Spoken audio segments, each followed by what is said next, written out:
And this is the second in the fall-winter series of topics on orgonomy. And thank again David, Sylvan, Freya, Burke, and Eli for letting us use their loft for these seminars. And the third and last in the winter series will be on December 12th. And that will be on the subject of the presentation of the response to Reich's work during his own life and since his death and to the present. Today I'm going to give a basic overview of Reich's model.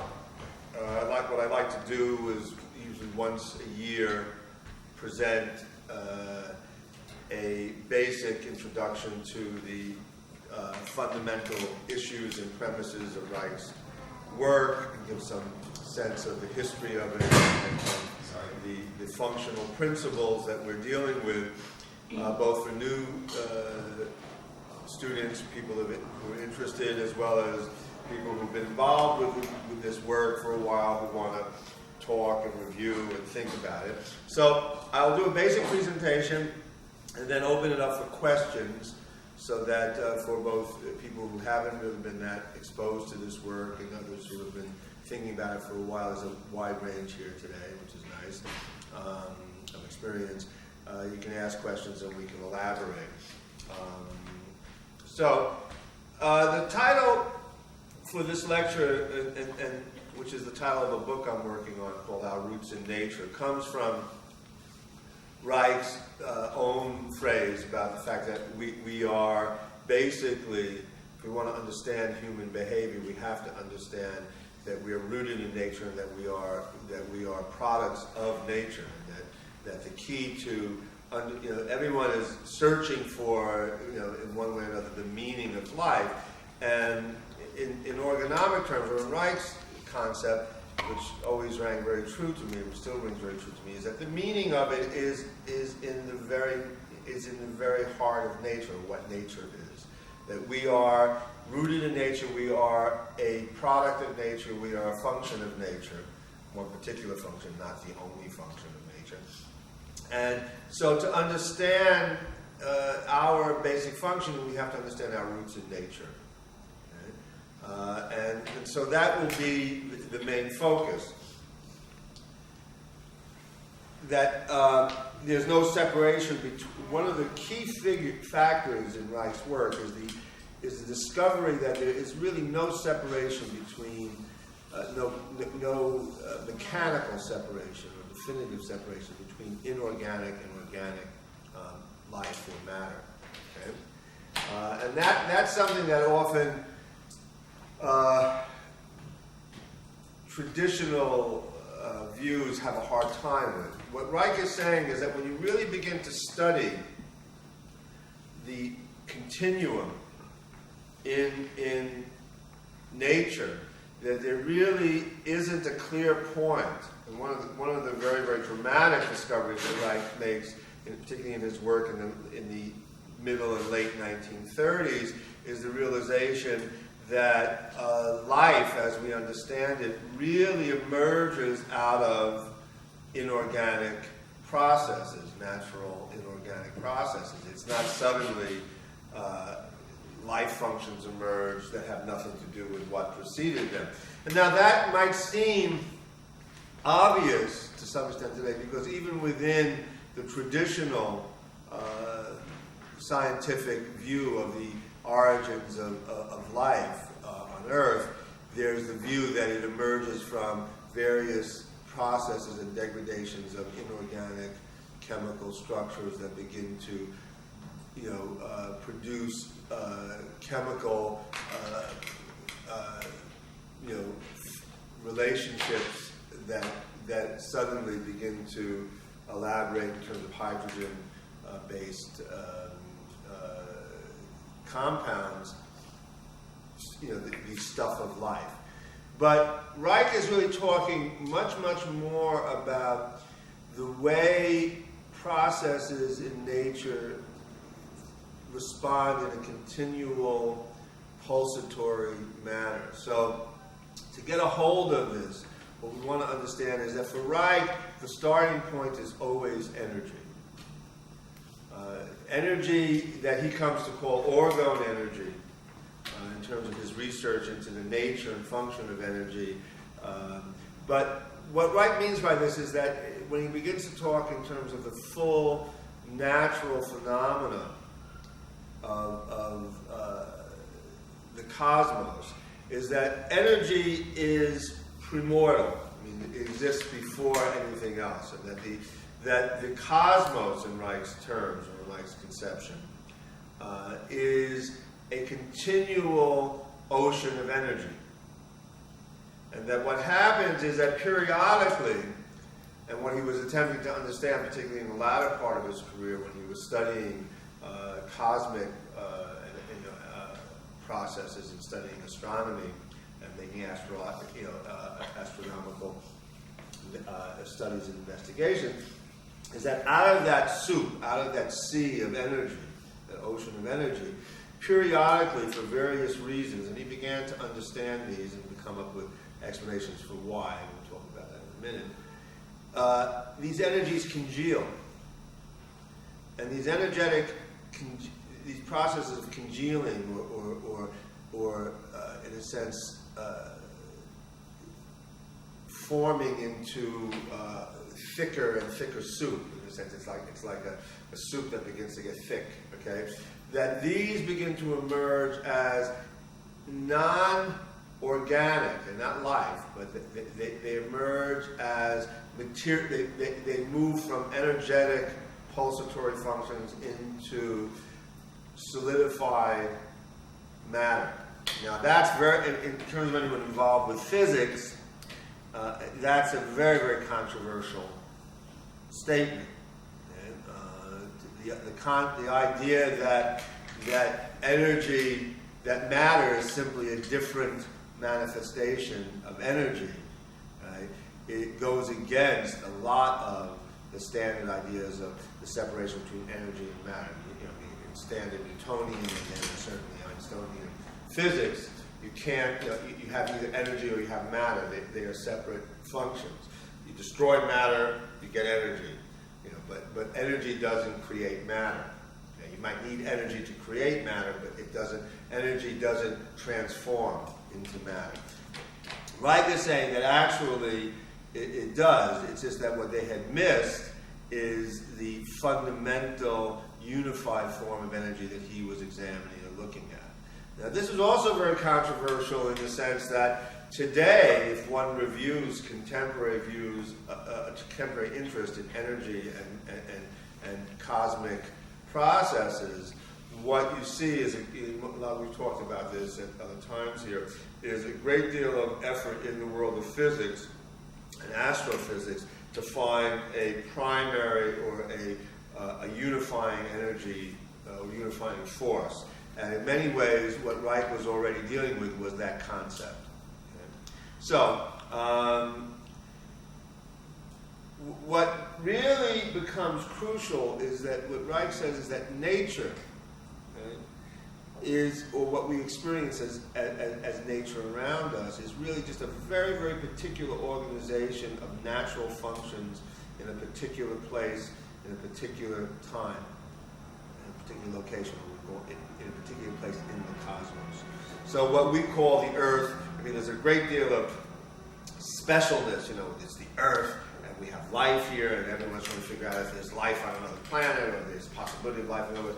In orgonomic terms, that's a given, because what Reich is saying, it's not a special case, it's a particular case. Our experience is a particular case in which, by various, historical, and by historical we mean over billions and billions of years, but by various historical phenomena,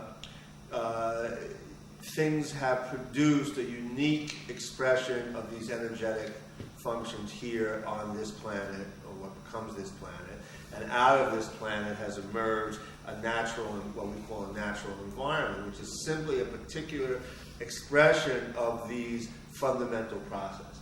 Okay? So what are these fundamental processes? And that becomes the next question. Always when we talk about the fundamental processes of nature, in Reich's terms, or in ergonomic terms, we are talking about pulsation, energy, and its pulsatory expression. And for those of you, this becomes like a litany or a refrain. But it's crucial that we understand that, and in a sense, for me, it never hurts to always keep that as a backdrop, as a clear expression of what we're dealing with here. What pulsation means for Reich is to focus in on the function of and the way energy, this natural energetic process, expresses itself. And one of the first things one comes to clearly when one looks at the function of this of energy, free-flowing energy in the cosmos. I mean, for Reich, it's an interesting process. He starts by looking at it in human beings. He realizes that to really understand it, you have to understand it beyond just the human organism. So he looks at the environment, at the society, nature, and then he realizes that you can't just look at it in terms of the natural environment. You have to look at what surrounds or produces the natural environment, and that's the cosmos. So he keeps going out further and further. This is often the reason that Reich, to some extent, is later work is seen sometimes as mystical or as more quasi-mystical, because it goes further and further beyond just the setting of the human organism. And he was always criticized for that, the fact that he was constantly placing the human experience in continuing growing context of all the things that influence the organism, both on a cellular level as well as on the social level, as well as on a more cosmic level. But when one reads Reich carefully, there's very, very little mystical expression in this work. What he's really interested in is this continuum between natural, energetic, pulsatory processes and the particular expression of it in the human organism. Okay? Actually, if you follow Reich's work carefully, it's the line moves back and forth between the cosmos and the amoeba and everything in between. And in that sense, a lot of people have problems reading Reich because for human beings it impacts on our arrogance or our importance of our own position, because in Reich's term, the human organism is simply a particular expression that isn't necessarily any more unique than the amoeba, which is not to say the amoeba isn't unique.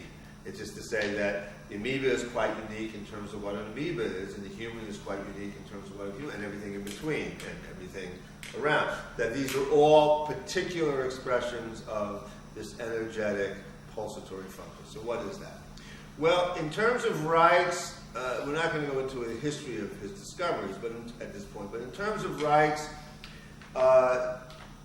explorations into energy, there are key factors and key issues that he articulates. One is, even as early as 1928, 29, when he begins to actively investigate in the laboratory the source of energetic pulsation in human and living matter, what he establishes, at that time he thinks it's electrical in nature, bioelectrical, electrochemical in nature. But what he begins to understand is that whatever the energy is, okay, it pulses, and that what characterizes all energy is pulsation.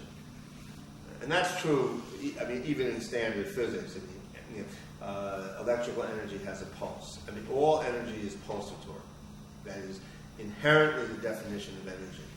What Reich does, I think, which is much more significant than traditional mechanistic physics or mechanistic sciences, is he shifts away. I mean, a traditional physicist would say, yeah, well, energy pulses, that's fine. There's positive and negative, there's a plus and minus, there's a back and forth, there's an oscillation. And they just see it as a given. For Reich, he says there's something inherently special about the nature of pulsation that's very important, that's very particularly interesting, and if you look at it extensively enough, and if you look at it fully enough, you're going to. That's where you're likely to find keys to understanding human or natural experience, or the meaning or functions of nature. That pulsation, again, and many of you have heard it before, is essentially a process of expansion and contraction. In mechanical physics, it's positive and negative, it's plus and minus, it's poles, it's polar. But really, that doesn't really help as much as understanding functionally that what Reich really perceives is that nature is a process, or that this whole experience, energy is a process of, it expresses itself by expanding, contracting, expanding, contracting, and that's continual. And that why or where that comes from, his guess was as good as anybody. It just is. And I guess in one sense, Reich would say, and he does say, that is the origin of all things, is that pulsation. So I mean, if one could build a religion around that, Reich doesn't, but one could say that's God. God is, so we could set up a temple of pulsation, a pulsatory temple. I mean, and I'm joking, but in one sense you can, and that's fine. And certainly there are religious correlates to that. There are religions that work with that concept of, both work with concept of energy. I think that's always very interesting, that many religions use energetic function, and that I think one of the appeals of Eastern religions is that they tend to be much more focused on, and we can have a whole lecture on that and a whole discussion on that. They tend to be much more focused on that natural energetic function and giving a more mystical or more organized explanation of that. Interestingly, Judeo-Christian religions tend to be very negative about pulsation. You don't find in Catholicism or in traditional Judaism a sensitivity to pulsatory expression. And I say in traditional, meaning that in all the Judeo-Christian religions, Reich points this out, there are bodies of literature and bodies of religious practice that are considered apocryphal or extreme or heretical, that often involve ecstasy and energy and processes. But within the mainstream of the Judeo-Christian tradition, it's very anti-pulsation. It's about closing off, resisting that pulsatory function. And that presents very interesting historical anomalies in terms of otherwise called miseries in life. Okay? But interesting, and I think probably a big reason why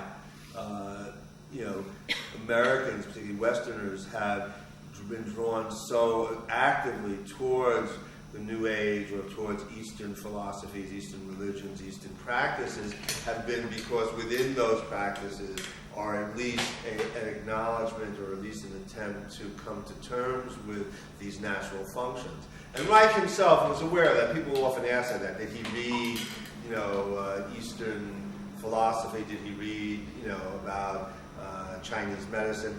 And the answer is yes, he did. How much? It doesn't appear to be a definitive response to how much he read, how where. Don't forget also this was the 40s and 50s. There wasn't as much available. It hadn't become trendy yet. It wasn't, but it was getting out there, and he was interested in it from a scholarly point of view. We know in his library there were books on various Eastern religions. He knew Watt's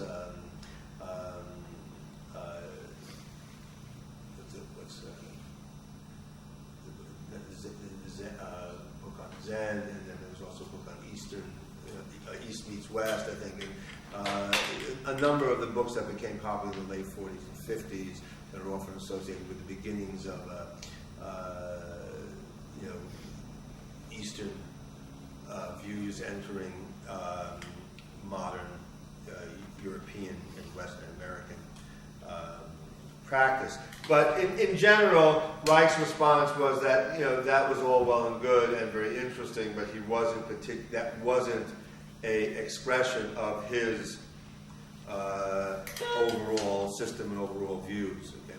So that when we understand this, again, what this pulsation is fundamental to the way the environment, and by environment we mean everything from the most minute particles to the broad cosmic forces. And I've pointed out a lot of times in classes the fascinating thing of when you look at an amoeba or a one-cell organism in a fluid, and then if you compare those images to images of cosmic processes, pictures of the cosmos, pictures of galaxies, they bear striking similarities. If anyone has ever seen, I know some of you have seen the video, The Miracle of Life, or you've seen videos of the ovum, or floating down the fallopian tube. It looks exactly like a galaxy moving through space. I mean, the images, and there's a book, a guy did a lot of these contrasts of different images from the submolecular world of electronic photography and microscopy to super cosmic images in stellar operations. So there are striking similarities, and Reich was taken with that, right? And he felt that there must be some connection. It can't just accidentally happen to look alike. It's too striking. And again, what he comes to is the idea of pulsation. Okay? And the question then becomes, if this pulsation is central, then we are a product, of this process. And in a sense, one could almost say that this pulsation is, I think of it as a basic definition of nature. If you say to me, what's nature? I would say nature is everything that is produced by this pulsatory, this energetic pulsatory process. And so if we are a particular part of this process, then it becomes necessary to understand how this plays out. So how does this play out? As again, for Reich, we are no different than an amoeba. And of course, humans don't like to hear that. When I say that, people sort of laugh and giggle a little bit because there's an inherent feeling that, well, Dr. Wu was saying that, but of course, Dr. Reich saying that, but of course, we know that we're better than that, but we're so good that we can't even think about the fact that we're just like amoebas. An amoeba can't think that, and that's of course missing the whole point. The point is that the amoeba demonstrates the basic, purest forms of that pulsatory operation. And that what Reich was interested in looking at single-celled organisms is that was an opportunity to see that function in a relatively pure state.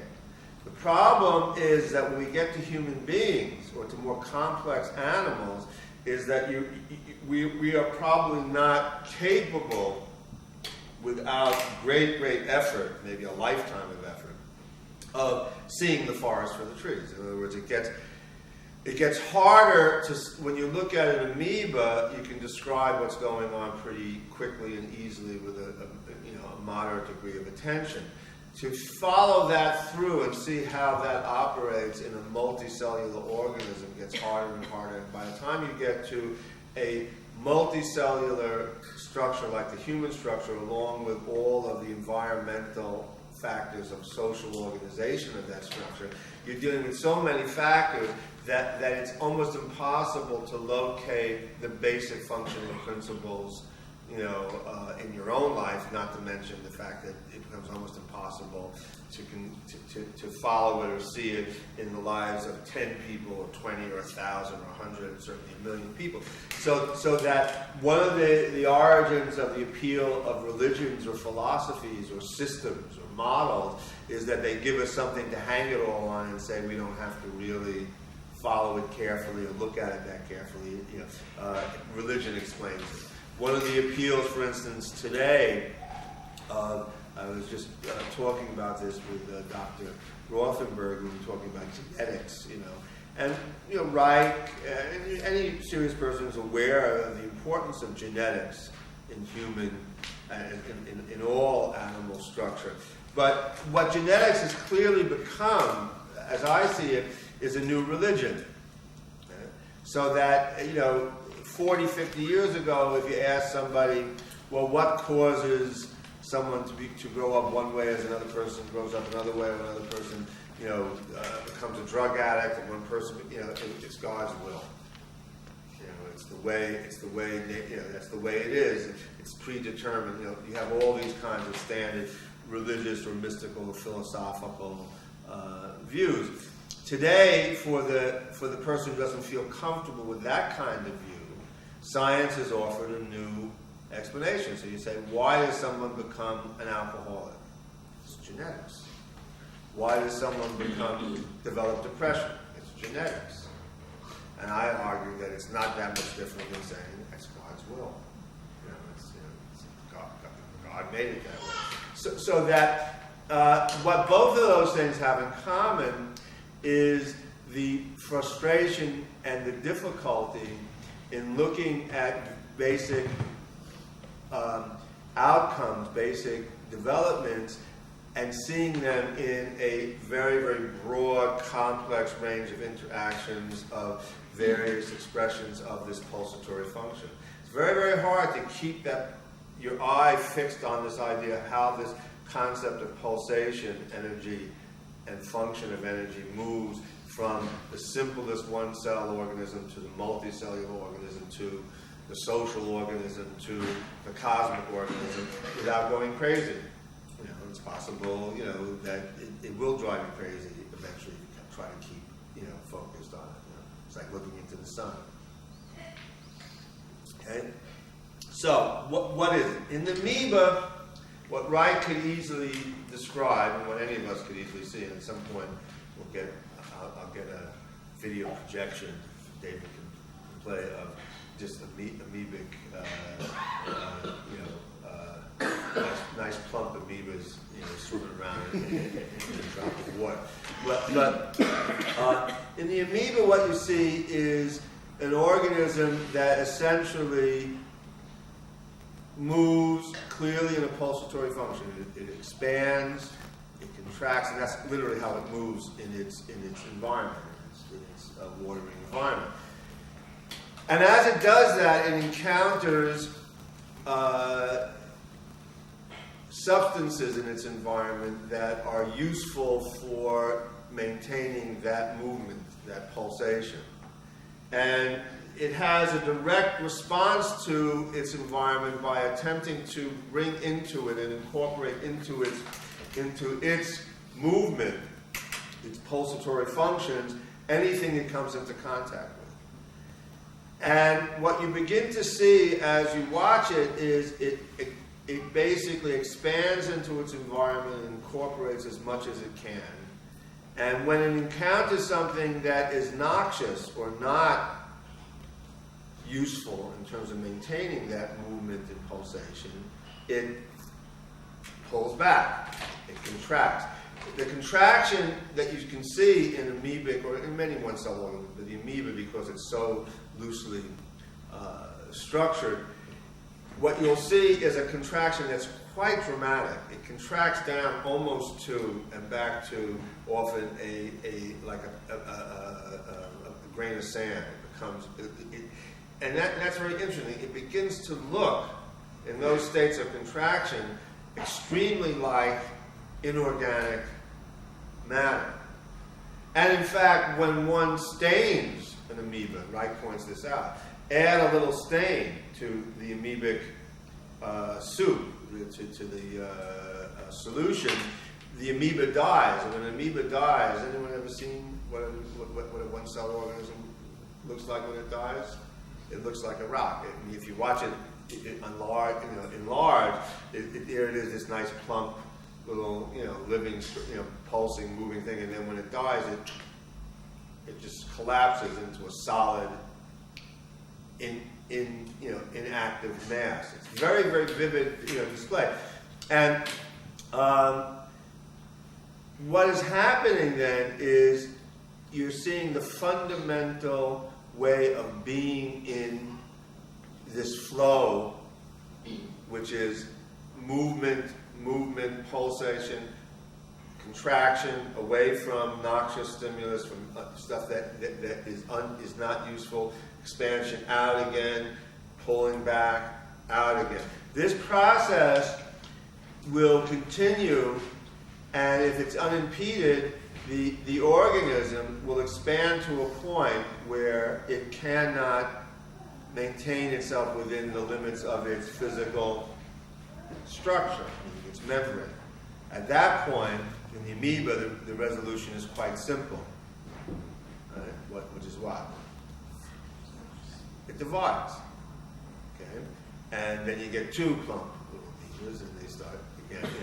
As long as the environment, the soup, the life around it, the supports around it are adequate, they will continue that process. Okay? So, Reich says that why would it be unreasonable to assume, it would be unreasonable to assume that all living matter doesn't in some way display this kind of function. So, working from that, okay, he moves his way up, and in some ways, and one could argue that maybe Reich should have spent a lot more time on each step of the way, but he moved fast. He moves up and basically says that when you come to the human being, you should be able to identify and see those same kinds of functions operating in the human organism. Because after all, the human organism is what? It's multicellular, but each one of those cells is essentially a single-celled organism which should operate with similar kinds of functions and principles as any single-celled organism. So that in one sense, one way of thinking of ourselves is as a conglomeration or as a collection of a lot of single cells, right, that are functioning with these basic pulsatory functions of expansion and contraction. Not only that, when you put that together with the fact that the human organism is, depending on people's, calculations, about 95 to 98% fluid, right? It then is a lot of single cells that are functioning within a fluid environment, that are fluid and are surrounded by fluid. Okay? So that again, it re-establishes the continuum between what single-celled life is, right, and what multicellular connections of single-celled life is. And that's very much the way Reich begins to conceive of nature. Okay? So, that being the case, does the pulsate, the next question that Reich, or that we have to ask is our way of being in nature, if those are our roots in nature, then how does that play out in our behavior? Well, you got to look at that first in terms of what would be a natural expression of human behavior. Okay? That's where it gets difficult. To some extent, Reich did not have available to him as extensive a body of data as we do in terms of ethnographic studies. And anthropology was relatively new during most of Reich's career. In the sense he had access to the beginnings of a real scientific anthropology and was able to see how humans in nature, right, really operated. And this was unique in that prior to the 20th century, the late 19th century and the beginning of the 20th century, most knowledge of what we would call primitive, and we use the word primitive there just historically, meaning simpler, more correctly, more interesting would be simpler societies.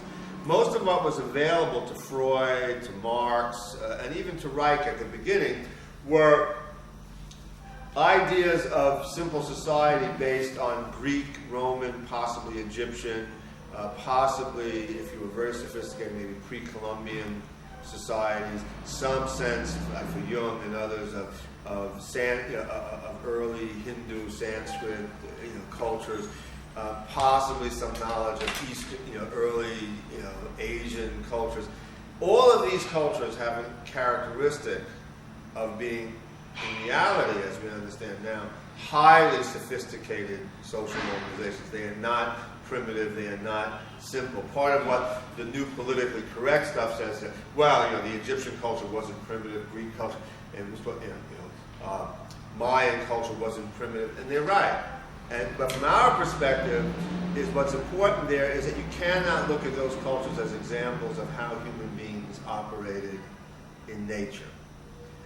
What has fortunately become available through the growth and roughly around the time that Reich was finishing his career, and more importantly, pretty much from the time that Reich dies, there's been this explosion of data and research into gatherers and hunters.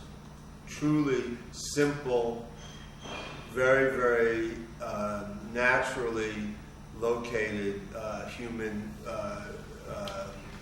social organizations.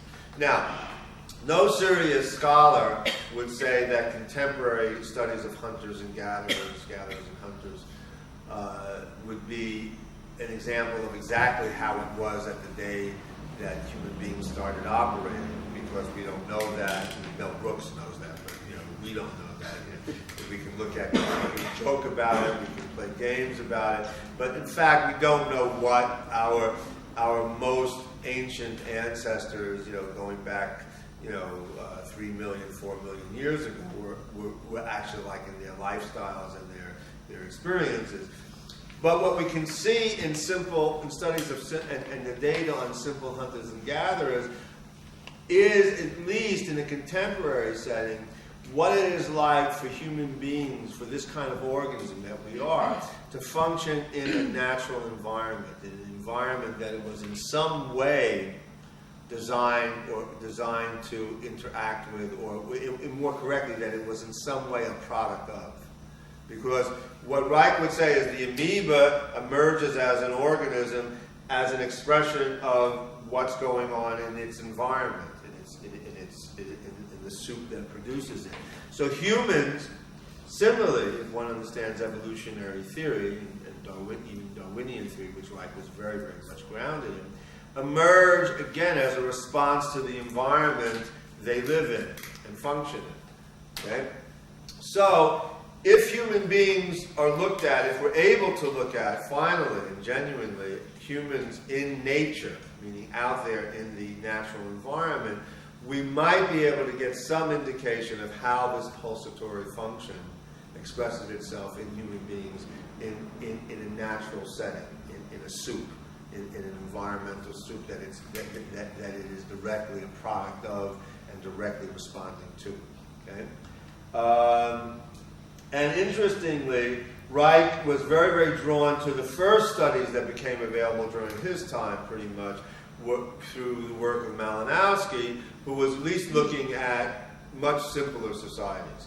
Reich was an extremely perceptive observer, and Sanjay was just asking me today how much Reich read. Well, Reich was fascinating in terms of his ability to consume huge amounts of literature and data and process it.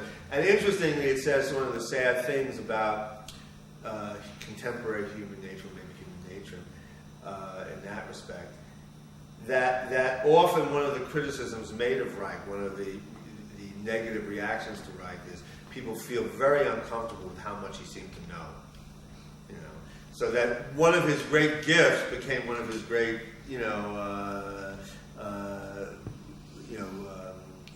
detriments, worked to his detriment, in that people would say, "Where does this guy come off? He's a psychiatrist, and he's not only that, he's Austrian, And so he's reading English literature, he's reading, he reads French, he studies Marx, he considers himself a Marxist economist, he studies, he wants to know something about Einstein, he studies Einstein, he wants to know anthropology, becomes a well-versed anthropologist. Instead of saying, wow, it's pretty amazing, it's really great, the response is, he must be full of it. He must be a liar, he must be a cheat, he couldn't possibly be, that involved. Now, interestingly, when Reich was asked how he did all of this, and people tended to respond like, oh, he must be a phenomenal, he's either a charlatan or he's a great human being who has exceptional gifts and powers. Reich's response is, he didn't think he was very special, he just felt that for one reason or another, possibly get some insight into that, he wasn't particularly blocked. When he wanted to learn something, his structure allowed him to focus on it.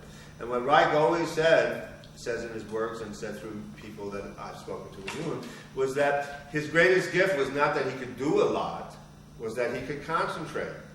And he could focus in without being distracted by anything else, so that when he wanted to look at something, when he wanted to learn something, he stayed completely focused on it, and he learned it. And in my experience working with children, young children, I find that young children have that quality. And young children learn very rapidly and very quickly if they're not interfered with. And if those processes are encouraged, they become stronger and stronger, and they consume larger and larger amounts of information. So Reich had that in a very well-organized way. It's possible, we could argue maybe he was gifted, whatever it was, he was able to do that. So in his perceptiveness, when he looked at even the limited data that was available anthropologically, he looked to someone like Malinowski, who was studying Trobriand Islanders, Polynesians, and said, here we're beginning to at least see very, very early, pre-civilized organizations, very simple societies. But Reich was very sharp in pointing out that Polynesian society, Trobriand Islands, is highly complex. This is not, he knew that this was not in any way the kind of example of human beings in nature. Anyway, comparable to what human beings were probably like in the original places that they emerged. But he felt it was closer. And in fact, around the time he was working, there began to be studies coming out of Australian Aborigines, which were closer to a natural setting, and there were growing information. And from about the time of his death, really the 1950s on, there emerged this huge body of hunting and gathering studies. And here, particularly in the work of the people studying the Kung bush people in the Kalahari, Africa, we begin to see a growing sense, and studies also of the Pygmies in Africa, a growing sense of what these simple societies offer as ways of interacting with the natural environment.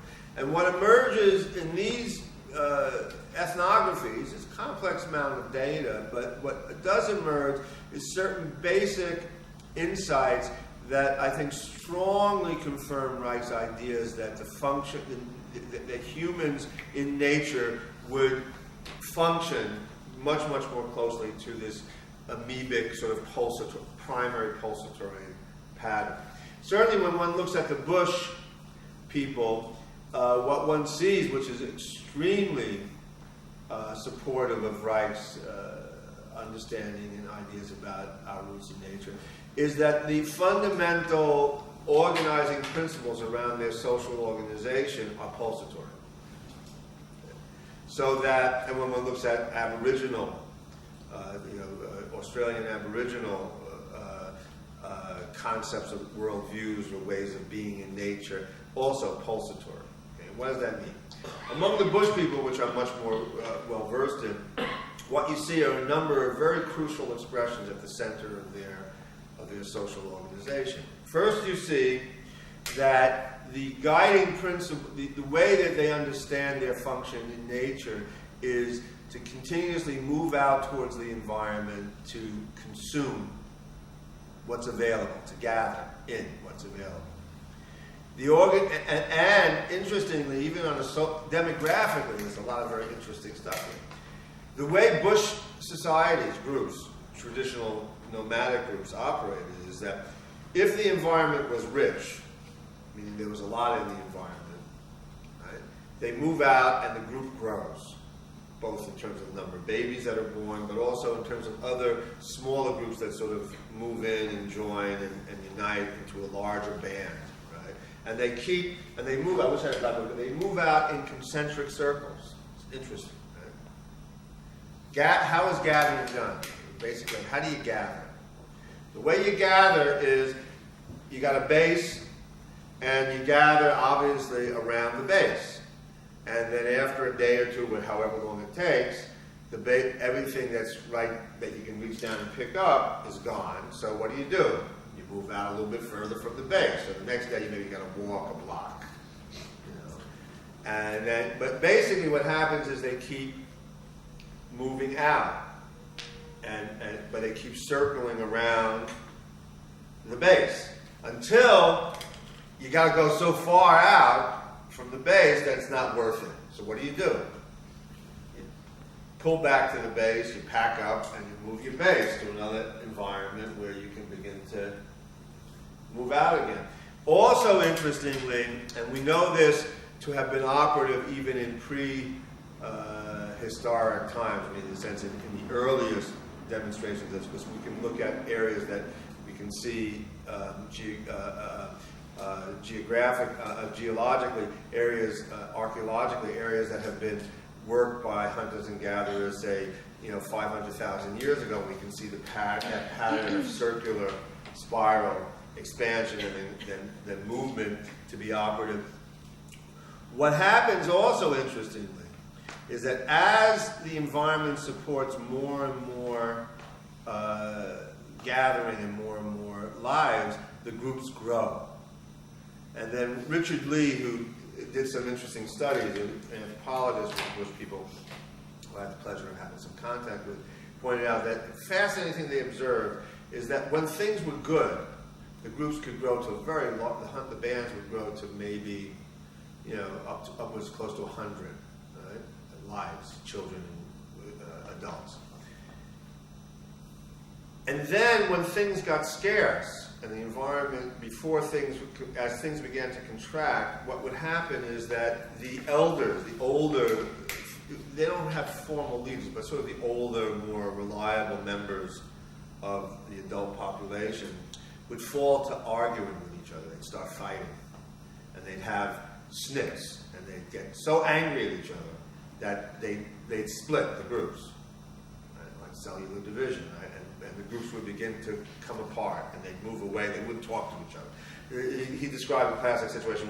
It was an older brother and sister who were deeply devoted to each other, and they had loyalties of children and other family members and other extended groups.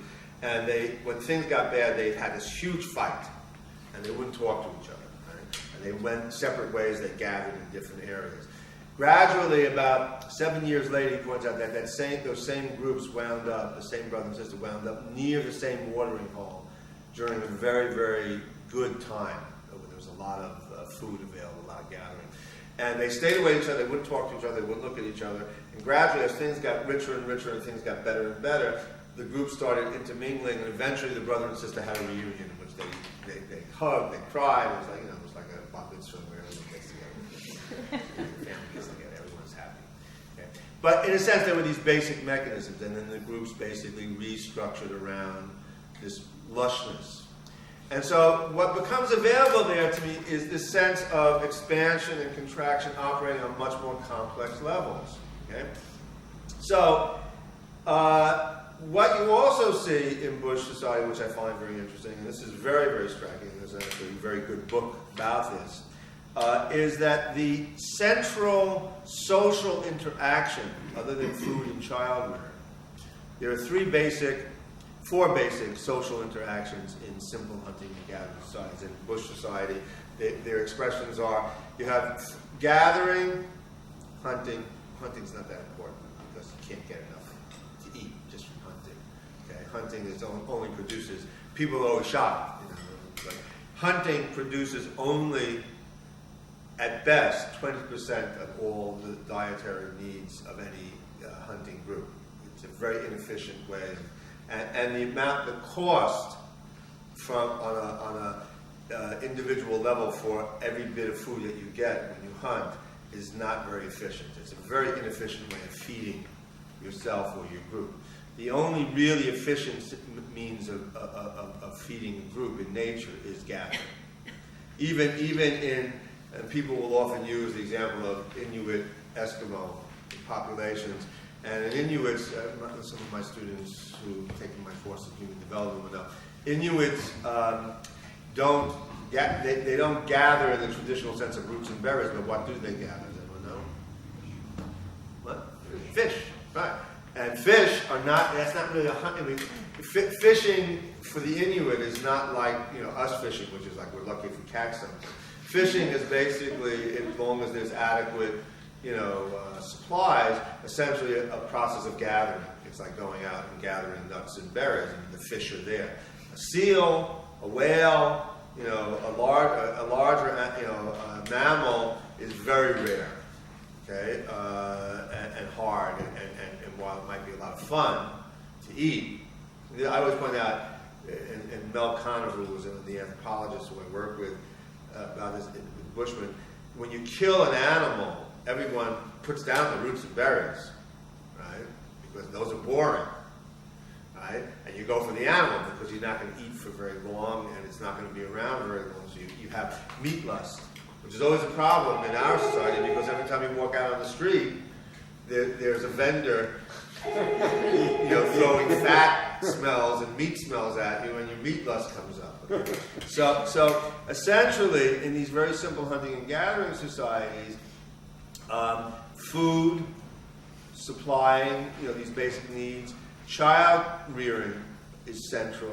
It's focused. These are societies that are focused on the child rearing, childbirth, rearing, sex, sexual interaction for not just for child rearing, but for pleasure around the pleasure and fun and the play of sex, sexuality in the society is central. And among the Kung, and it seems among all these groups, really, if you look at it, it expresses itself differently. The Kung is very interesting in terms of what we're talking about because it's so elemental. Their other major social organizing principle is a thing called the trance, what translates roughly into the trance dance. This is a dance that the whole group does regularly at any moment. I mean, basically what's real interesting is among the bush, the nomadic bush people, is that as long as they have enough food and as long as things aren't in crisis, and that's a good deal of the time actually, what they like to do most is to sit around, and then the children and the women mostly, and some of the men, sit around in the center. Again, here's this image of the things circling. Right? They sit around in the center and they perform music that involves a great deal of breathing and chanting, kind of sounds with songs. Okay, no drugs. It's all just physical, activity and music. And specific designated individuals who've been trained begin to do a very, very elaborate circular dance. Anybody can do it, but it's usually you're encouraged to be trained in it because it's quite intense. And there's a designated individual who will become the trancer.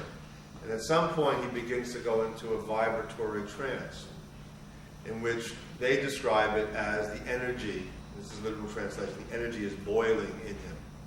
And it's coming from the environment through him. It becomes like a weather vane. Women can do it too. They don't encourage women to do it as much. It depends on who you talk to. A number of observers say women do it better than men, and so the men try to keep them out of it mostly. The main reason, probably from a functional level, is that it requires a great deal of time and effort to develop the techniques for doing this, and then women are too busy gathering, because since they do most of the gathering and the child rearing, men have more time on their hands to do that. Okay, whatever it is. Okay. The trancing, then, when the person begins to have the energy boiling through them, moving through them, the other group moves the individual around to everybody in the circle and in the community, and they put hands on, and the energy moves through them. And when you ask what this does, they say, well, what it does is it heals people. It helps people feel good. It gives them good energy, good vibes. This is the closest translation. Okay? And when it's said, but well, not everybody here is sick, the response is, everybody can use extra energy, good stuff, you know, it helps you in terms of other problems, anything. I mean, it's not, they don't talk about it in terms of, you know, I mean, obviously we smile because it has such parallels to a lot of the New Age or health ideas or, you know, alternate medicine. But whatever it is, it's clearly a concept. What strikes me is the centrality of energy and pulsation and pulsatory functions. And one could spend a whole day and longer recording all these kinds of things in anthropology and these kinds of examples of this. And they're fun to talk about, they're interesting to talk about. I think what's more significant about them is the thread that moves through all these things, which has to do with the fact that it's this concept of pulsation, of what Reich would call superimposition, that basically that one of the ways energy becomes matter, transforms into matter, is by what Reich calls and defines supercosmic imposition, which is essentially these two energy fields winding around and coming around each other and congealing and solidifying into, eventually, in some cases, a mass. You see this in terms of, he shows this in terms of galactic bodies and galaxies winding around each other, gas structure that becomes solidified. But I think in human beings, and Reich also says that in the sexual act, in the embrace between male and female, is this kind of superimposition, this kind of winding around, enclosing each other, becoming one as well as separate. Okay? So that what's fascinating for me in looking at these simple examples of human organisms in nature is that you see ample evidence of these kinds of processes operating, okay, constantly in the way these various groups, these various individuals interact with the natural environment. And finally, in terms of this, what then becomes clear, and maybe will come clearer to you when we talk in these terms, is that when we look at humans in complex social groupings like the ones that we live in, possibly what we've just talked about will give some insight into why and how far removed we are from that kind of natural function. That there is something inherent in the centuries and possibly even millennium of human development and social development that have produced societies that are so complex, that are so out of touch with those basic natural functions, that put so much between us and those basic pulsatory natural functions, not only within us, but within nature. I mean, where's nature out there? I mean, I look out that window, there's no nature. I'm not making it, I'm not saying it's not interesting to be in the city, but even if I go to the country, it's hard to really access nature. Okay?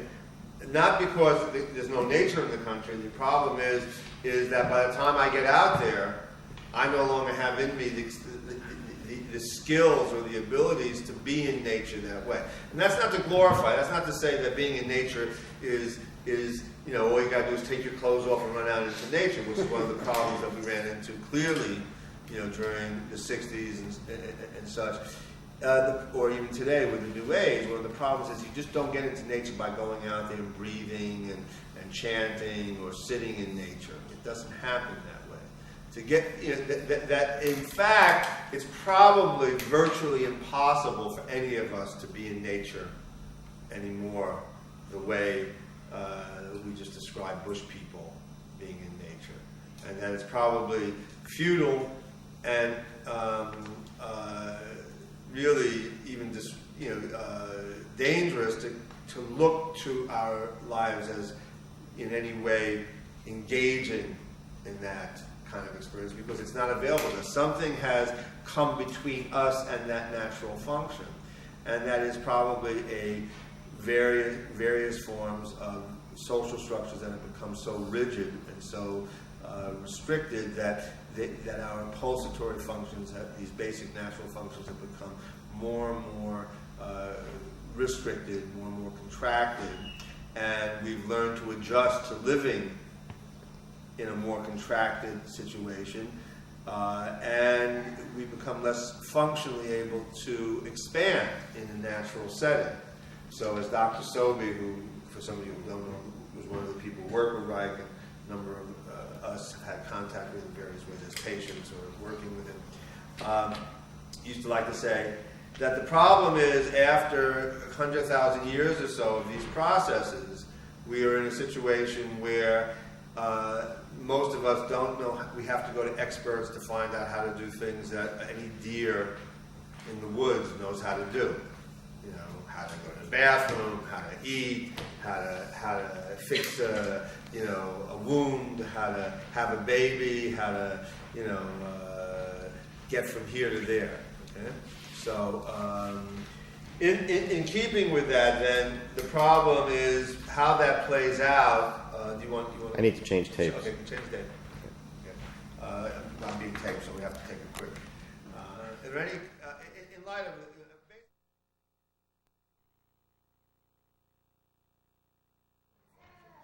if historical processes and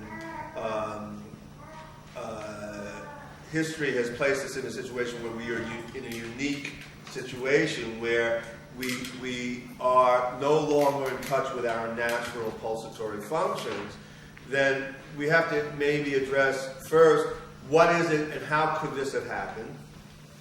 And then secondly, what does this kind of situation produce in terms of what we see in or experience both as individuals and in and around us in the world?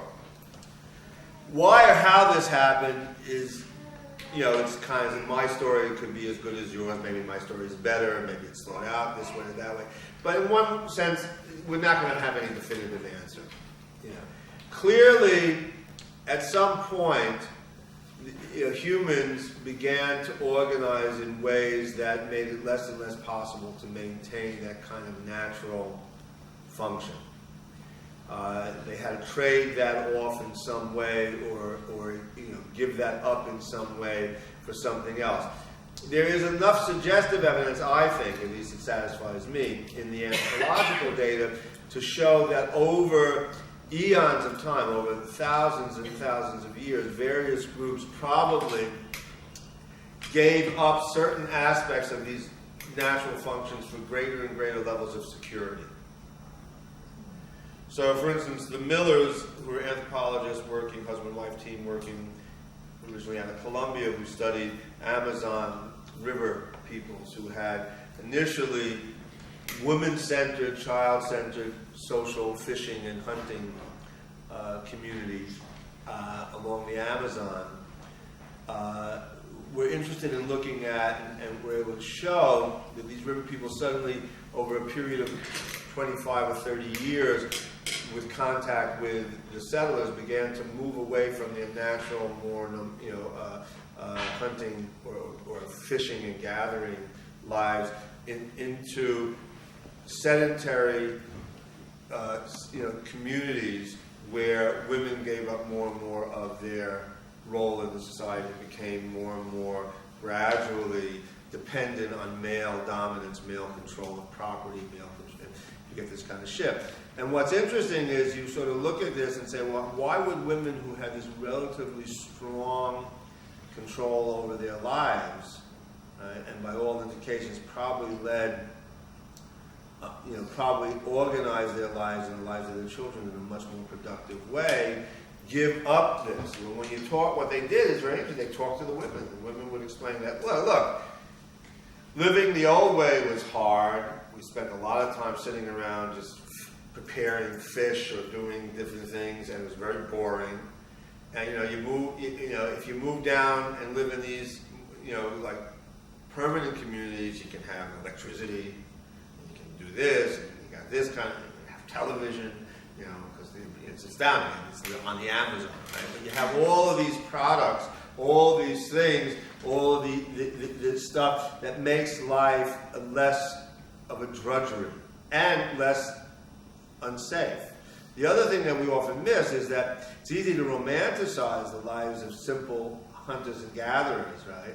But it's a very, not precarious so much, but it's certainly a life that's full of risks. You know, from anything from getting eaten by a predator to just being wiped out because suddenly nature doesn't do what you want it to do. You know, one of the things I think when you look at, for instance, what is very striking about those hurricanes moving through Nicaragua and you know, Guyana and Honduras and those areas is what you see is what nature can do to communities that have very, very little superstructure.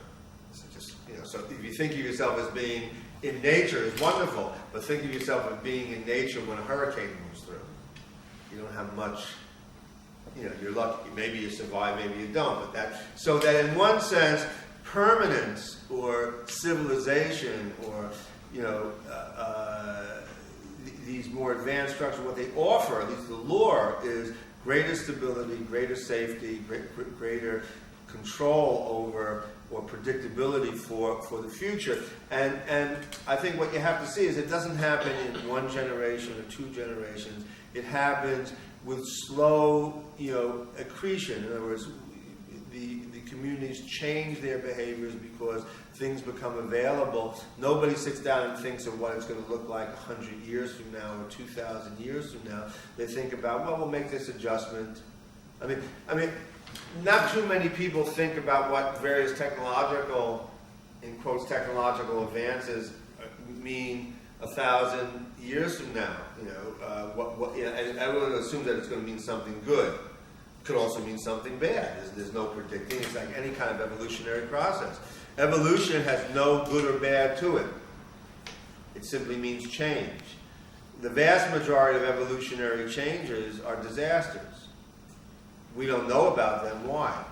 Because they don't go anyplace. They become extinct, right?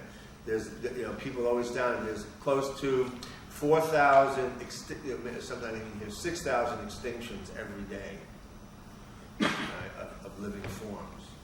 And a lot of them are little bacteria that, you know, they come alive. We've got a variation on another bacteria that doesn't work and it's dead. But the reality is, most of the mistakes, most of the errors don't play out, you know, and never go anyplace. So if we look at technology as a particular kind of expression of evolution, like processes, we have no way of telling for sure what changes in our technology are going to wrought, you know, in another 100 years. I mean, you know, a very superficial example is you got all this cellular technology, right? And if anything goes wrong with the satellites, what happens? Is people are panicked. You know, I mean, what was it, about 6 months ago when all the cell phones went out? Pagers and cell phones. People were like, what? Can't function, you know. And theoretically, you know, so you build up these kinds of patterns. Now, we joke about that. We have doomsday scenarios about that. But, I mean, more significantly is that you cannot predict in that way. So gradually you have these ideas of giving up certain things that you might like or that might be better for the organism, right? And with the assumption that that's better now, it maybe allows me to make sure that fewer, for instance, if you're nomadic hunters and gatherers, you're going to lose a certain number of children. Women are going to lose a certain number of your young children every year because the nomadic life makes it hard to keep children alive, young babies alive under certain stressful, times when you're, moving, going on a trek, because you have to move from one gathered out area to another, or during droughts and such. The idea of living in permanent, centers where you have access to supplies and stuff and you can trade is that you're less likely to lose a baby. Your children have more of a chance of probably surviving longer. The fact that they might die from other problems or complications you don't really think about. Most animals in nature don't think about what the long range terms are. It looks like you can save your baby now, you save your baby now. You don't think about what it's going to mean. It's a little bit like if you have a baby that's sick and someone comes along and says, well, we can give it this medicine that's going to save its life, you take it. If you find out 20 years from now, right, that medicine also produced a condition that's going to lead to its death because it caused a cellular deformity, then you're dealing with another tragedy. But it's very hard to have that kind of knowledge or insight at any given moment. So these kinds of processes, at least in my view, probably contribute to the gradual accretion of changes in the overall social structures.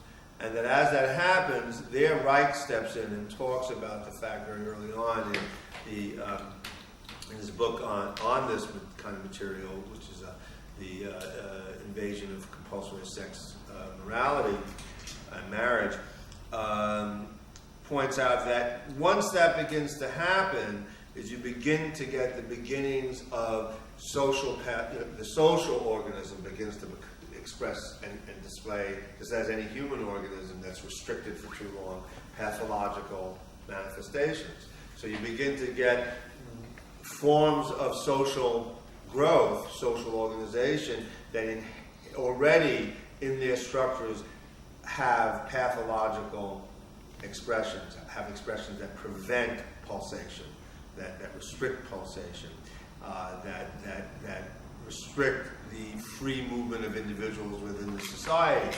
And crucial to that, which is very interesting, and Reich also points out very early, is one of the first things you have to do in order to make that kind of social pathological adjustment, right, is restrict the movement of women, restrict the free expression of sexual function within women-centered societies, meaning basically societies, social structures where women choose their mates and where women choose the sexual play between male and female, and also you must alter the way children are reared. So you begin to see, as societies get much more elaborated and much more controlled and much more socially constricted, the kinds of adjustments that are made are on the free movement of women and the free control of children's lives by women.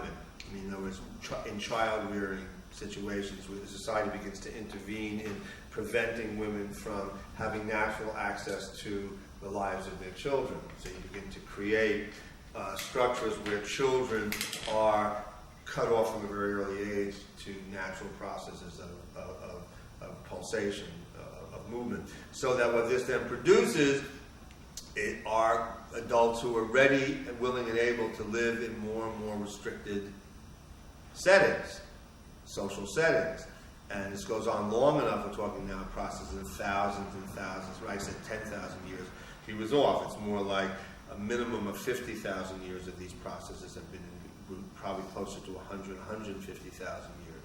Okay, that these processes. Now, in one sense, that's astounding. That if you look at that time frame, even against how long human beings have been operating in nature, it's only a small fraction of the time.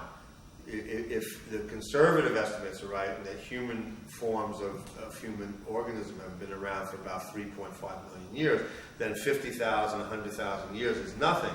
But in that 100,000 years, what we've seen is the spread of a profound shrinking process in the expansion of numbers.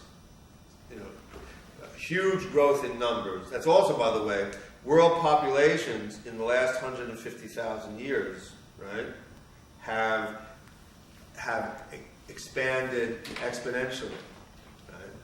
Geometrically, not arithmetically, just monumental.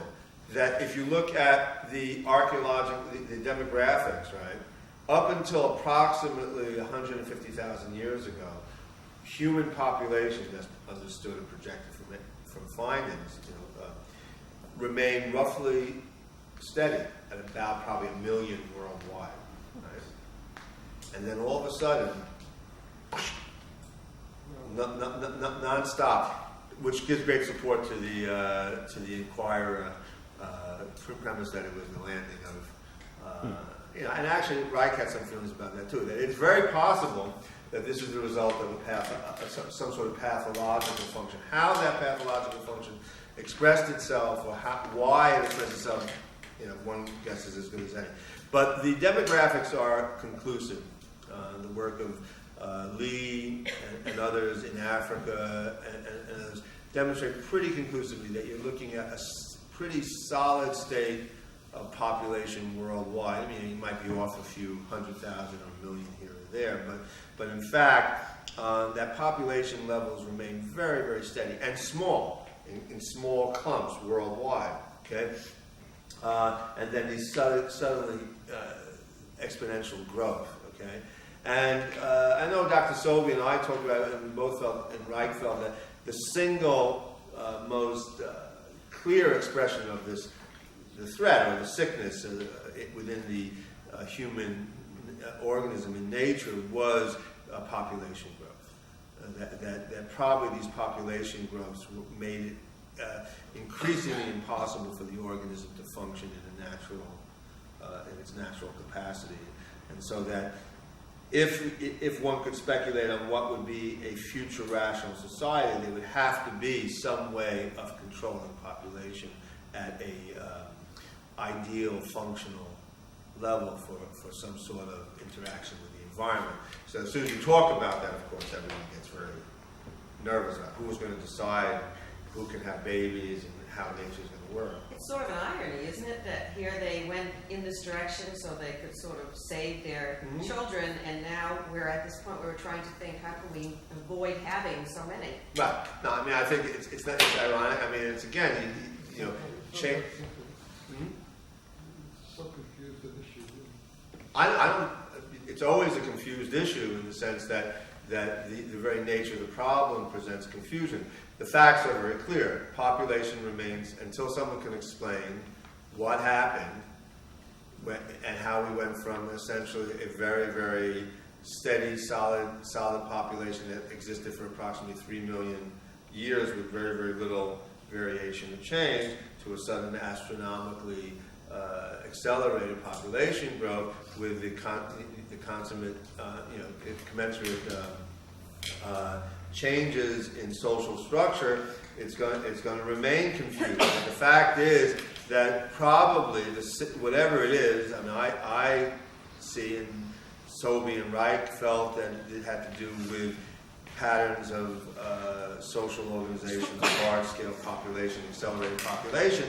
Whatever it was or is, without some change in that, it's probably not going to be possible to see, except in discussions or speculations or in religious, constructions or fictional constructions or philosophical constructions. It's not going to be possible to see a significant reorganization of this that in some way allows these, we can develop treatment. I mean, I think Reich himself points out that the treatment, the clinical practice that he developed of orgonomy or orgone therapy, is useful, it's productive, but it's not, that for one, we're treating adults or older organisms that have already been, basically gone through this kind of environmental catastrophe. So therefore, basically, it's what we would call a triage kind of process. For Reich, towards the end, there was less and less interest in doing individual treatment and more interest in either processes by which you could change the whole process, or certainly processes that you could begin to change the way children are brought into the system.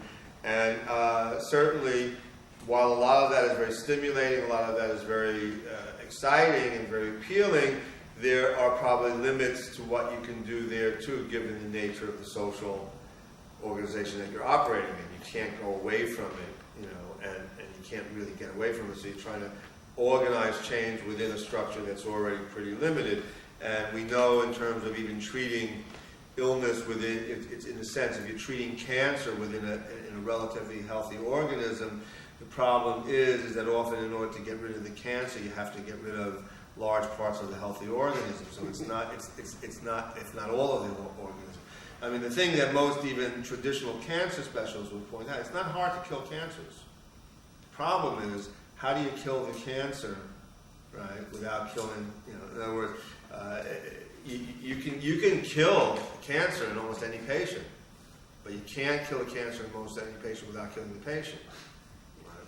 The key is whether you can find systems, again, that will allow us to raise healthier children without devastating huge amounts of people's overall function and without changing the society radically or stripping it down radically.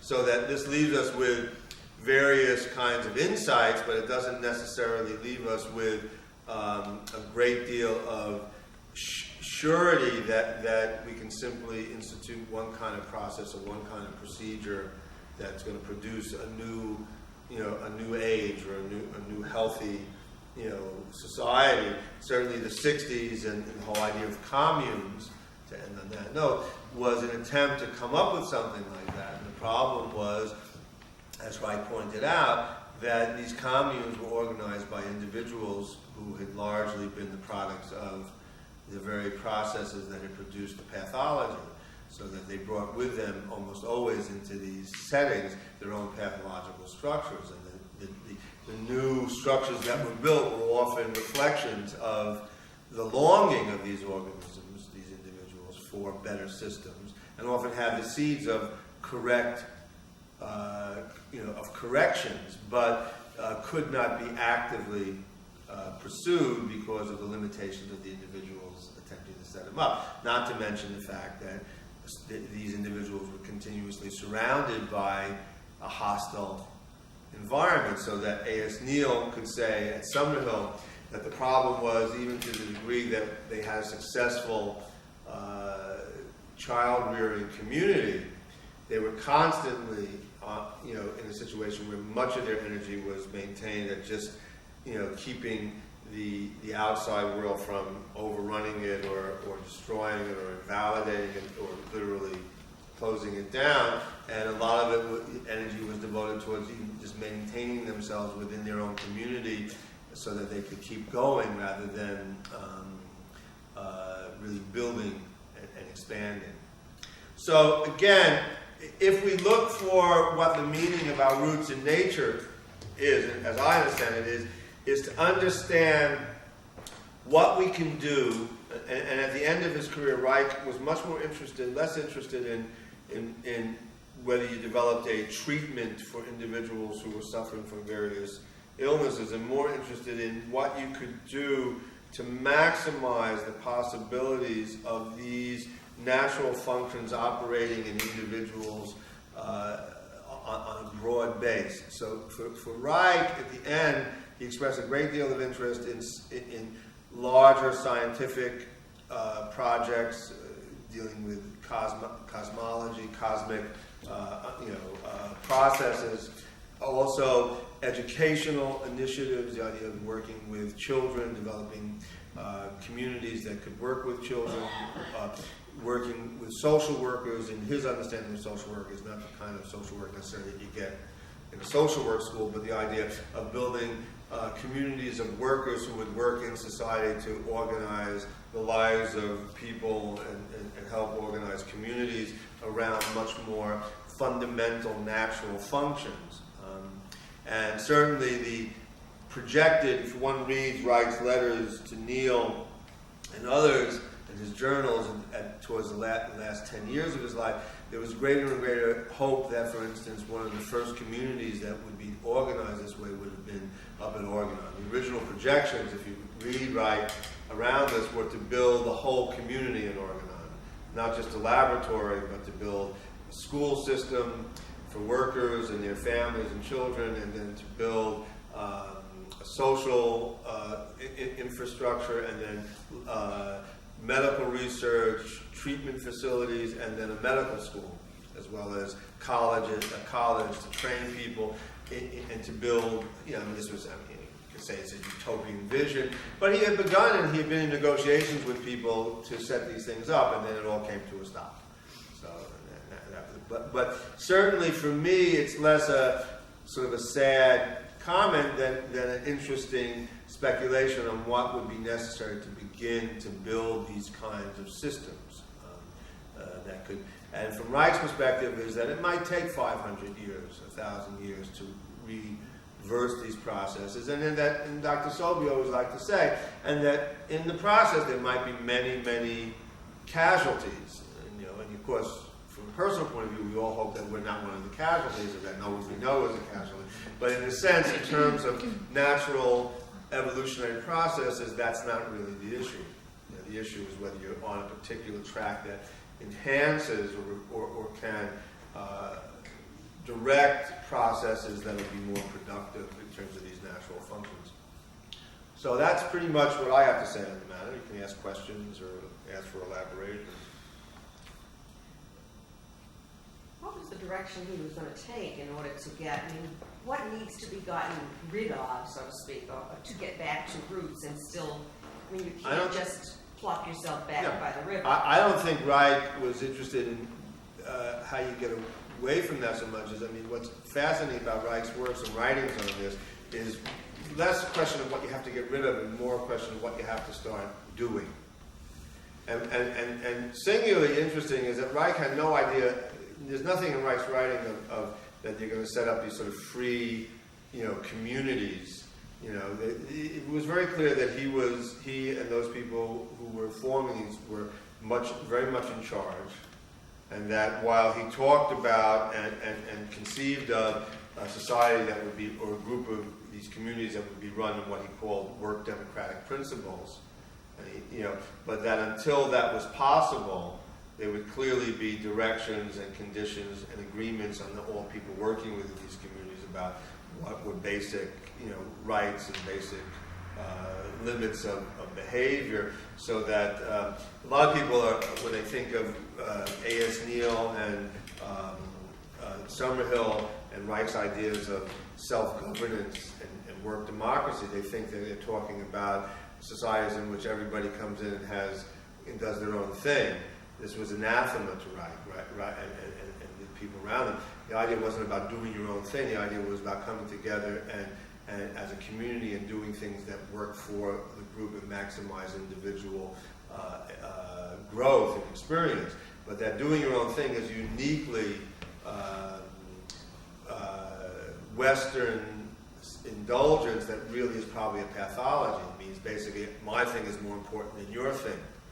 So that A.S. Neal, for instance, could give the example, of if you have a child. For instance, if Eli were to come out here now, one of the reasons he's not here, if he were to come out here, his own thing might well be to sit here and bang on a drum, right? And in one sense, you say, well, you have no right. He has a right to bang on a drum, but does he have a right to bang on a drum during this meeting? And that becomes that. Now, in the traditional liberal sort of post 1950s idea of child liberal child rearing, the misconception of that was that you give children that kind of license. You allow that, you can't impose that kind of restriction on a child. Reich never conceived of it in that way, and certainly.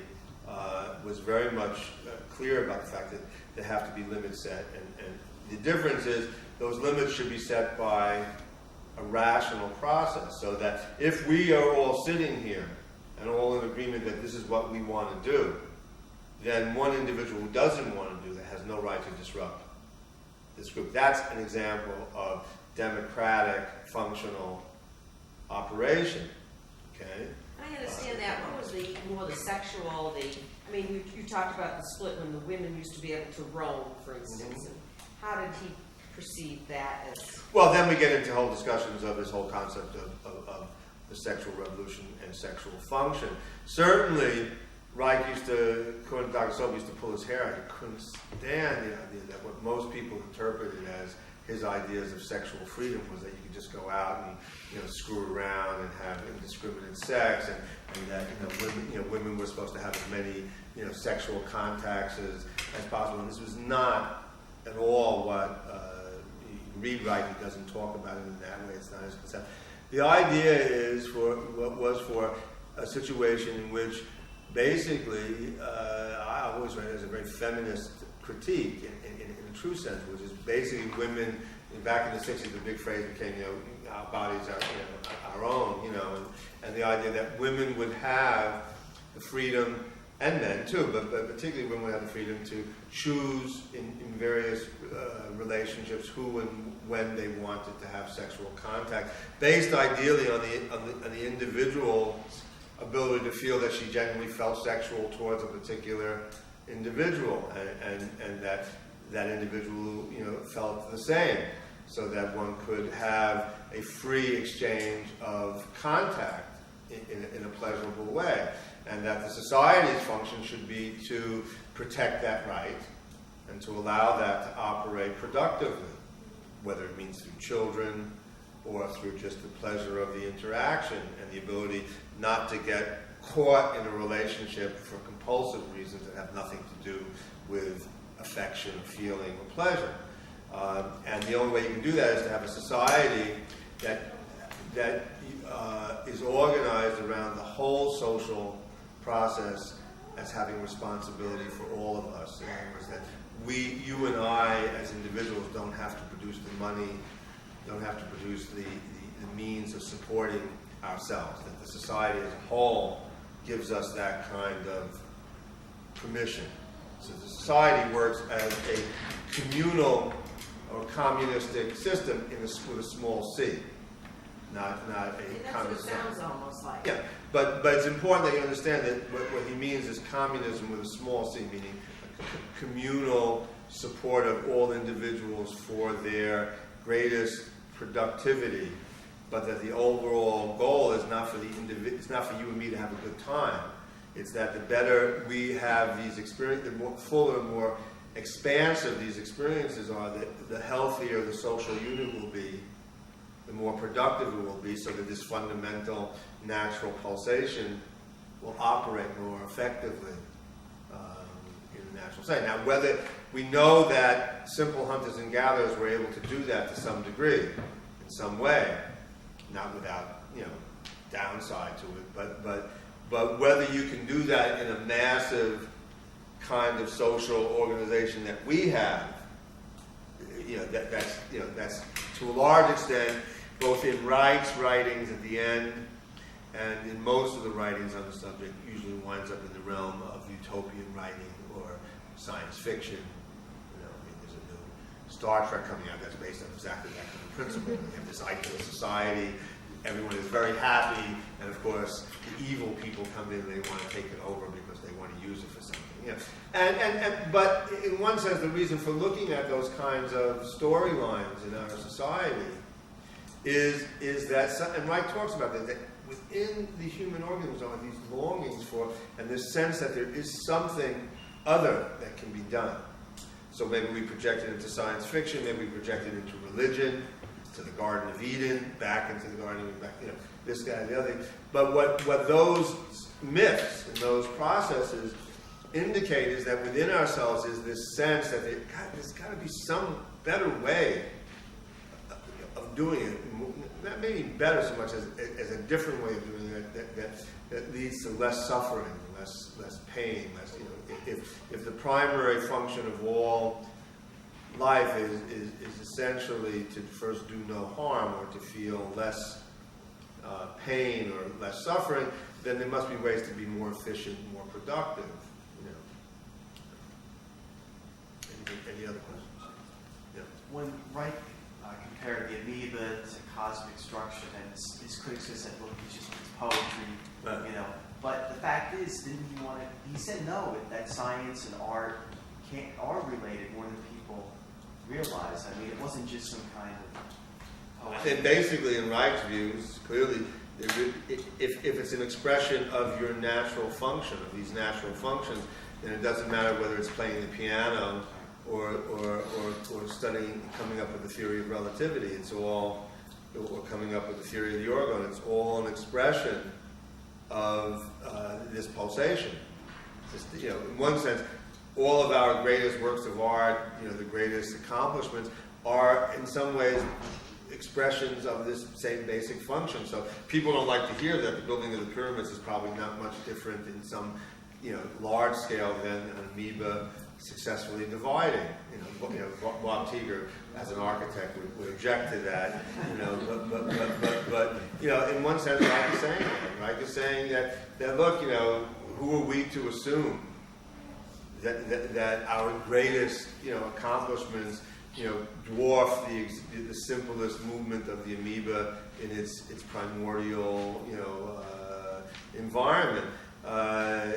Again, it might not be relevant, it might not even be important to make that distinction, but certainly for Reich, there is no, in the end, for instance, he himself felt that his greatest pleasure, his greatest feeling of that energy of his own natural pulsatory functions was when he was making, clay sculptures and when he was painting and playing the organ. And supposedly, some people, I happen to like his artwork, but some people would say it's very primitive, it's not great. He enjoyed it. He also was a consummate musician. He was a great organist. People say he was quite good, but most people get sort of laugh. In fact, his instrument, though, his fundamental, the instrument he loved the most and was great, was the accordion. He was a great accordion player. He was an accordion player.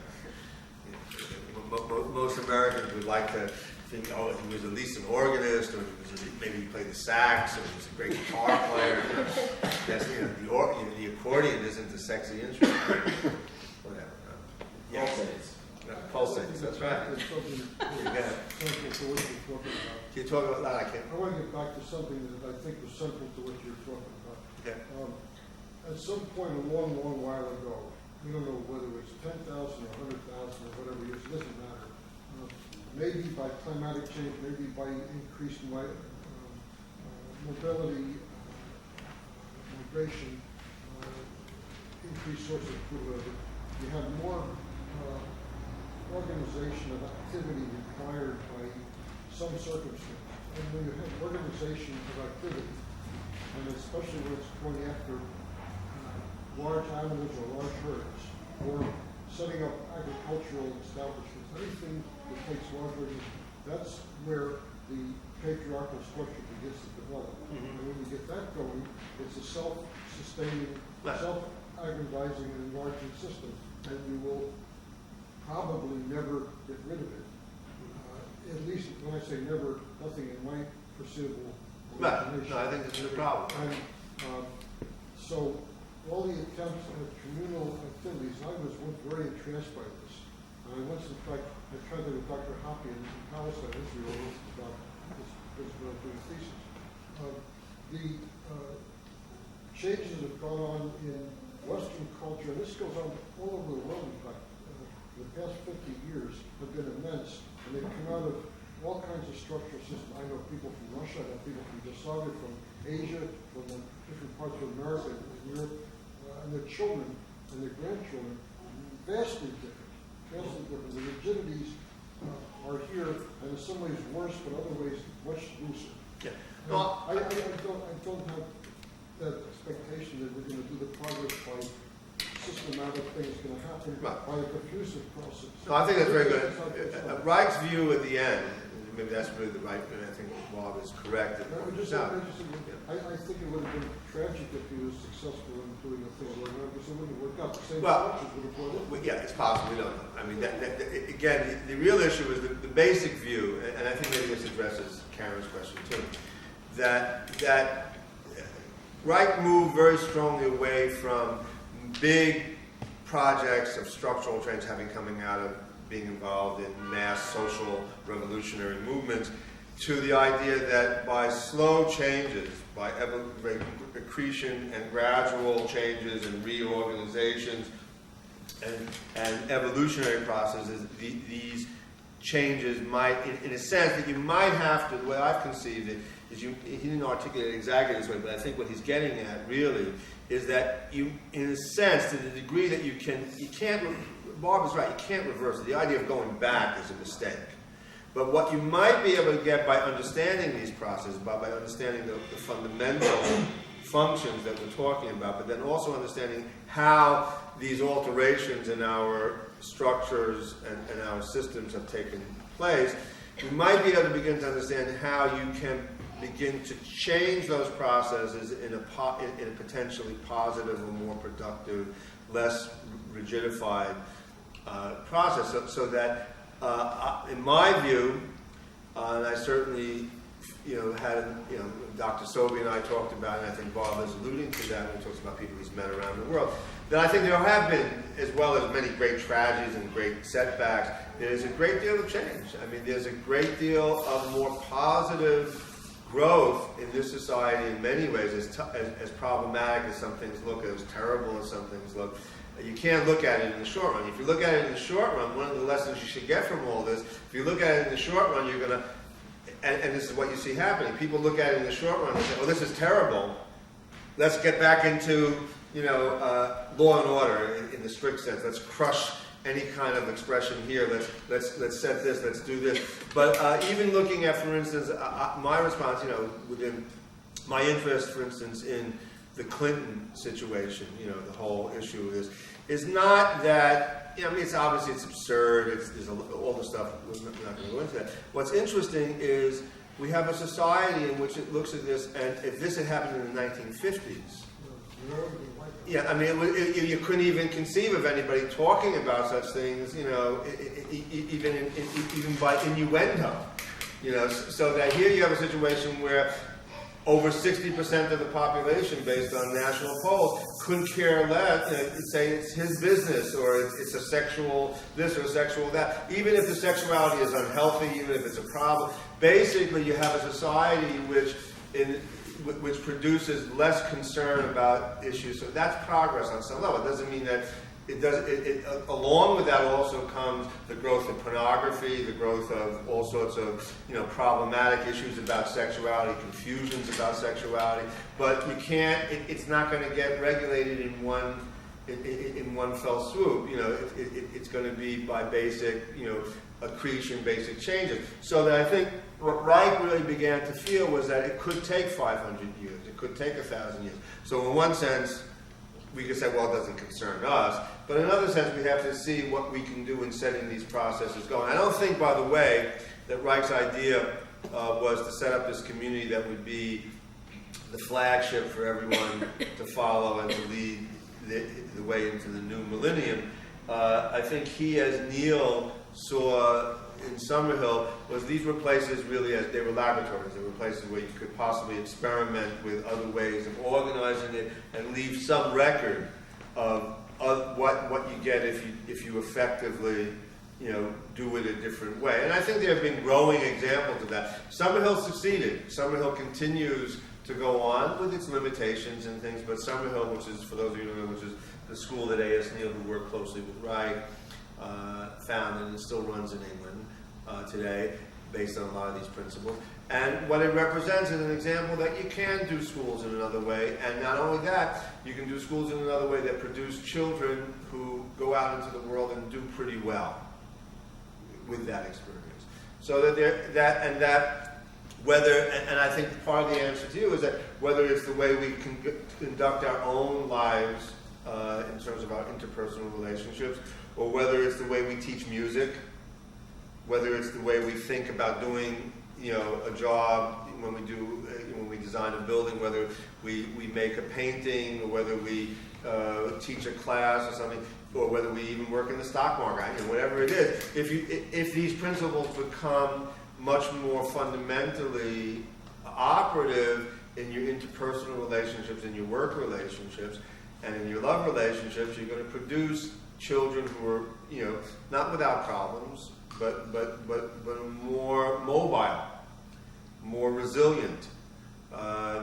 What I always find very interesting, this is not to praise my wife and myself or to praise my daughter, but my daughter has her problems in school and such, and has her issues, but one of the consistent things that I hear about her, which makes me very, very pleased, more than anything else, and my wife will get pleased that she's gotten a good grade on some tests.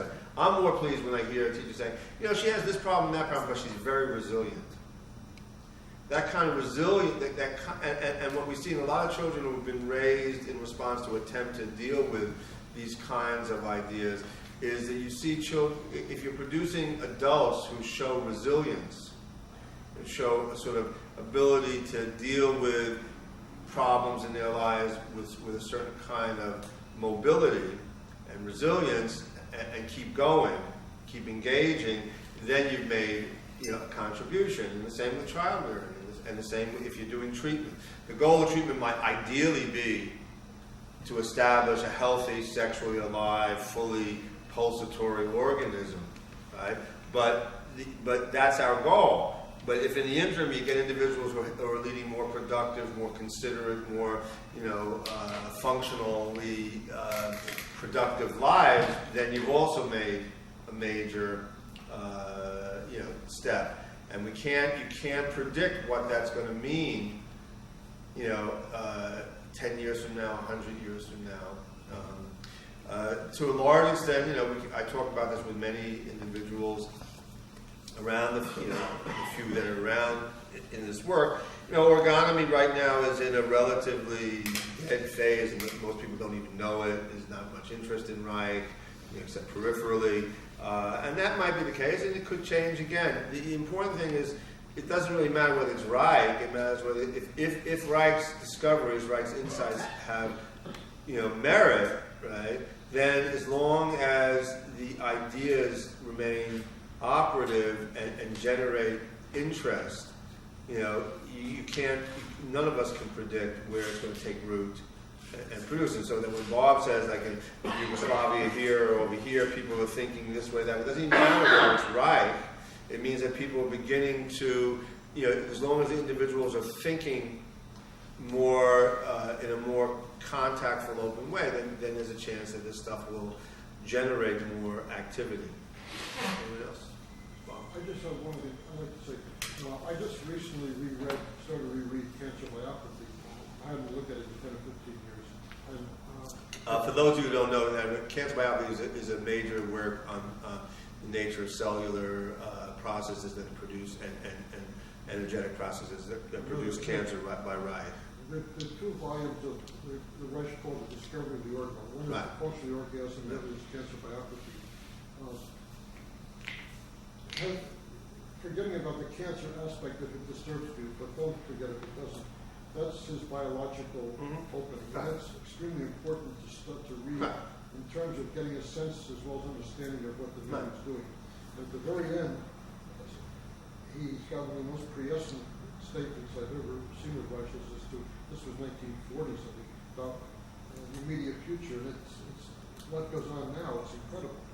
You should reread that. But those two books together are probably the most important, because you get the sociology, the psychiatry, and the biological work. And they're not hard books, they're good books. I mean, the interesting thing for those of you who are just getting interested in this, because I know we have some new faces here and stuff, is that the interesting thing is that as hard sometimes as it is to read Reich, in reality, Reich is pretty available, he's pretty readable. But Bob's suggestion of reading The Function of the Orgasm and the Cancer Biopathy, or at least going through them, if you're not going to read it in all the scientific detail, are very worthwhile.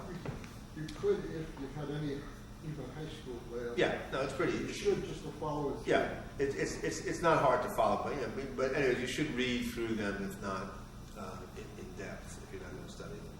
It's easier than reading each year. I think so. It depends. And some people find it hard, but you just read. It's a question of how it is. The thing about reading anything, people actually coming back to the end and saying, Sanjay was asking for how did Reich read all this stuff. Basically, he didn't get worried about what he knew and didn't know. He read, and I find over the years, you can read anything. I don't care how complicated it is, how hard it is. You can read and study anything. Eventually you'll get it.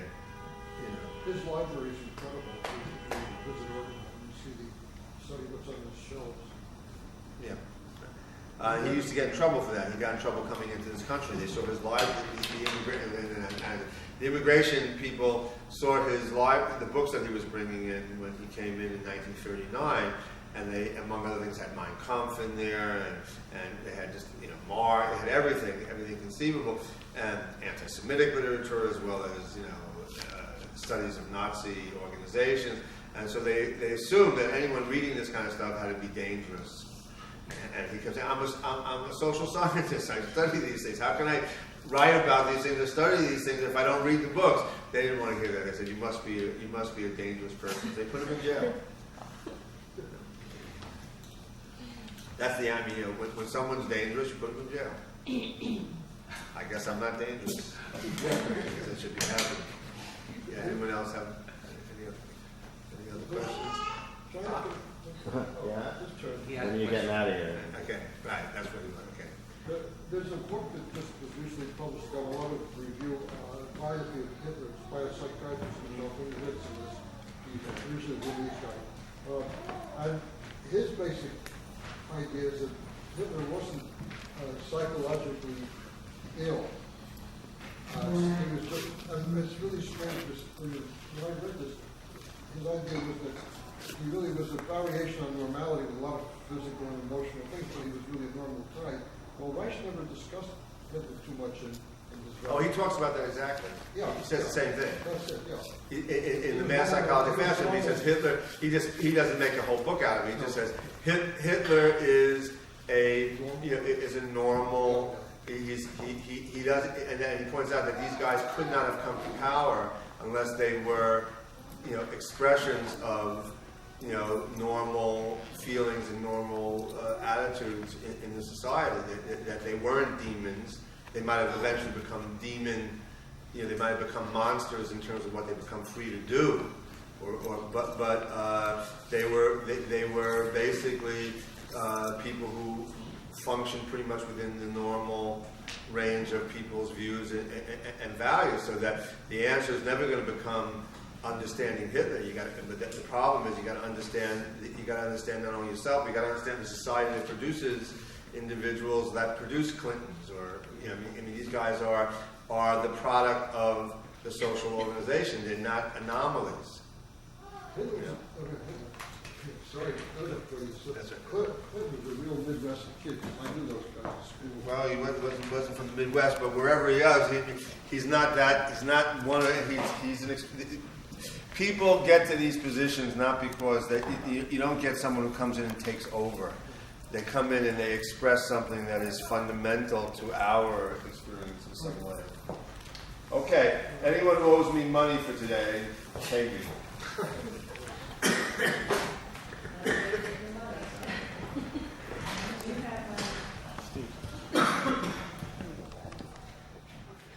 Are you going to ask if it's candy?